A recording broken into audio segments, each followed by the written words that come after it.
was. What an enjoyable person. Okay, we're recording. I don't know if he was. We're recording, Ethan. Oh, okay. Oh, we should probably Do a sound check. Yeah. Yeah. Sound. Shut up. We're not doing it yet. Oh, why did it start over?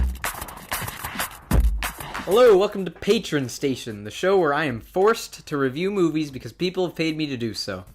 I'm not too excited about how this turned out. I was making my Patreon page. I was like, it'd be a cool thing is that if patrons of this tier could request one movie a month to be reviewed on the channel, and I thought, it'll be cool. People will be reviewing like, I was not sure how I felt about this movie. Maybe I can get some more insight in a structured environment. But no. So with that introduction, the movie chosen for this episode of Patron Station is actually Percy Jackson and the Olympians, The Lightning Thief. This splendid movie pick comes directly from Trenton Tran, who became a patron to my Patreon and now is abusing that power and making me feel very depressed about my life choices. If you couldn't tell already, or if you haven't seen Percy Jackson and the Olympians, The Lightning Thief, don't. This movie is based off of the first book in a series of books following the story of Percy Jackson, a young demigod who doesn't quite know he's a demigod until about 10 pages into the book, and then once he finds out he's a demigod, really does nothing with it except play in the water. Puts his hand in his hair. Why did they have to put that voice track in it? That's his dad. It's his dad. It's Poseidon. It's King Neptune. Yeah, but why did he have to say that to him? Because he doesn't know, and he knows that he doesn't know, and he's watching over him. But he was already reaching for the water anyways. No, he wasn't. No, he wasn't. Why was he turning around? Because he's an idiot.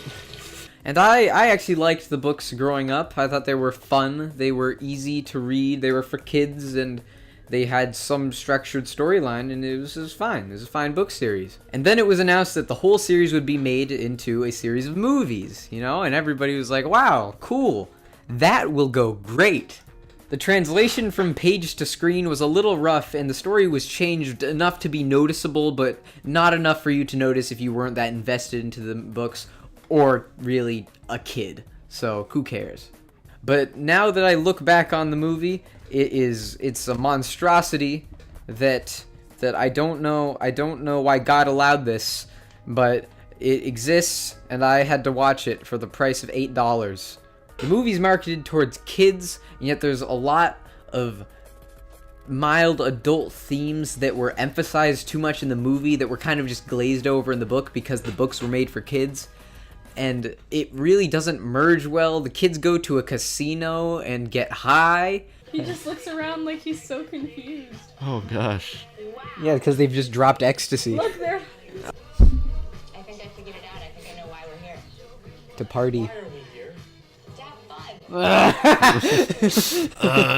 fun. It's implied that Grover, the companion character of the movie, is kept as a slave for Hades' wife. And it's just, why? It's not Jennifer. Okay. That's not. He's 12. And a bunch of other stuff that just doesn't really fit in a kid's movie. Maybe we're both wrong. Oh, amazing dialogue. It was on screen. She just legitimately hurt him. Ooh, look, sexual tension. Oh. Come on. Sexual tension. They're not old enough to gamble. And yet would be really cool if it did. Besides the not too subtle adult themes in the movie, it's just poorly made. The editing is gross and not very fun to watch.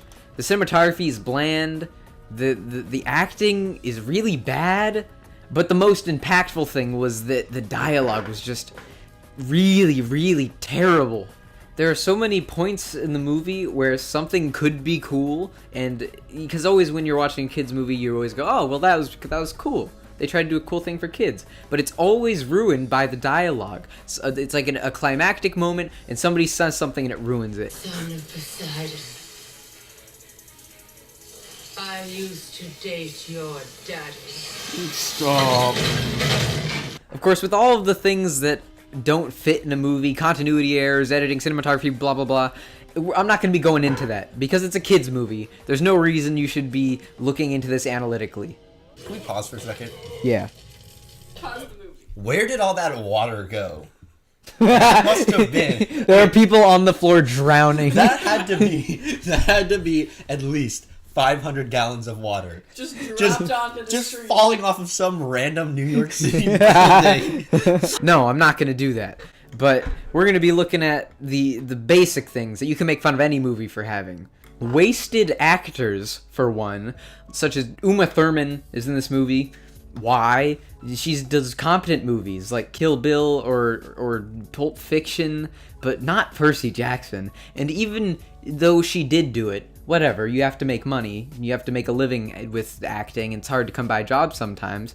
But she didn't do a good job. It was very clear she was just getting through the day, and it was not something she wanted to do, which is fine that she doesn't want to do it, but don't show that in the movie. Suck it up. Like, do an okay job. Don't do the worst performance you would ever be known for. I mean, it's ridiculous. But on the other hand, many of these actors were not wasted, and they were exactly where they should be, in a Percy Jackson movie. One of these being Logan Lerman. Logan Lerman is the most uncharismatic, boring person to watch on screen, and I did not like him in this movie. Alexandra Daddario is not good in this. She's just seems like a stupid girl who is portrayed in the books as like somebody who helps lead the team, but in the movie is just there to be the love interest and acts like it with her acting. See, look at this. This was loved. People cared about this. And then they did this. On the other hand, though, I did think that the actor for Grover at least seemed like he cared about what he was doing. He wasn't great, but he cared about the movie and was trying to do his best to make it tolerable. Which he failed, but he was trying.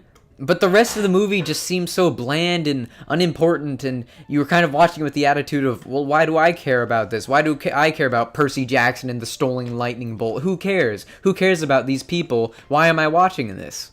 Another thing about this movie is that it's so predictable, and you might be saying, well, it's a kid's book, it's a kid's franchise, but in the book, it had twists and turns for kids, but it had twists and turns. In this movie adaptation, it's just a straightforward path of we go to point A to point B to point C, we get where we're going, there's a twist that's kind of a twist, but everybody already knew it was going to happen, and it's done. For example, the bad guy in the movie is supposed to be a twist thing, like, oh, his friend was this guy who was genuinely just trying to help them was actually the villain. Oh!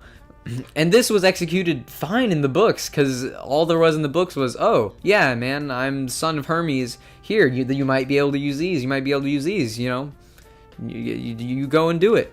And they're like, oh, cool, thanks. And at the end, he came back, and you're like, oh, wow, oh, yeah. But in the movie, it's like, oh, I'm the cool guy who plays Modern Warfare 2 on my Xbox One. And then at the end, he comes back, and he's like, remember me? It's me. Cool kid. Ah. And it's super predictable and bland, and it kind of ruined the climax of the movie for me. Overall, Percy Jackson and the Great Hamburglar Caper gets a firm 3.5 out of 10 for me.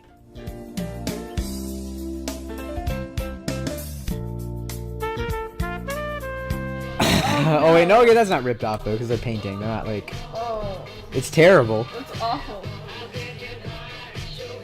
There's no polish. This one's Oh, continuity. Continuity error. In my favorite movie.